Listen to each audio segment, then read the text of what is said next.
It's just after 6 a.m. and Kelly Kalvig is in a familiar place, leading a Pilates class in a central Iowa studio owned by her sister and brother-in-law.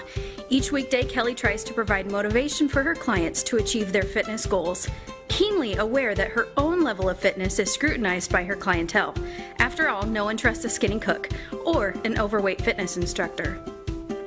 It's a passion for fitness that has motivated Kelly to rebound from 3 pregnancies, as well as make the time to live a healthy lifestyle in the midst of motherhood, work, and an uncooperative culture. Like anyone in the fitness industry, Kelly has had to work at finding a balance between fitness and self-obsession. At times, this has meant asking hard questions about her true motivations for setting the fitness bar high. There's this push to always get better and always get more fit and always look better, to a level where it comes to self-absorption and narcissism. And so as a follower of Jesus Christ, I think of it differently, and I think of it more about taking care of myself, but also making myself available to be able to serve and to live the life that He's created for me. But what does availability look like? For Kelly, this question became very personal and costly when she considered her sister Jody's inability to have children.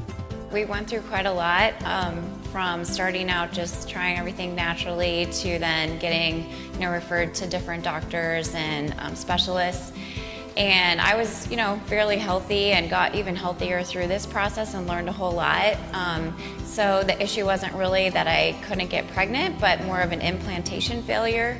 As Jody's sister, I was with her in and out through all of these years of pregnancies not coming to fruition, and that was really hard for me to see. But once I recognized that for her, that carrying the baby was the issue, I began to just know in my heart and start to pray and think through when that right time could be for me to offer to help. Much to consider indeed. Procedures to implant Jody and her husband's embryo in Kelly's womb, 9 months of pregnancy, another painful delivery, and the unknown emotional toll of releasing a child you've carried and nurtured to birth. There's this battle, a little bit internally of, well, I just did that. I actually just had a C-section, which wasn't the most pleasant experience. But when I came back to what's the truth of what I believe about myself and about my role, and that is to offer my body as a living sacrifice, to be able to be available for what God may want to do through me for someone else. And so it was something that I battled in my mind of, the only reason that I wouldn't do this is purely selfishly motivated. And so I'm going to do it because it's something that I want to be about. I want to live out what I believe in. Like any conscientious parents, Jody and her husband wanted to know their child would receive the kinds of care and nutrition they would want to provide.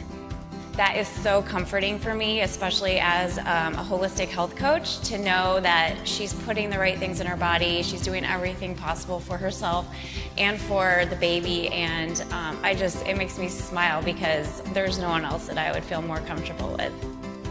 In just a few months, all involved are looking forward to the fruit of an available life, an opportunity made possible because a surrendered life didn't put limits on how or where God might want to use their body. I think we can all agree that surrendered bodies, in all shapes and sizes, are truly beautiful things.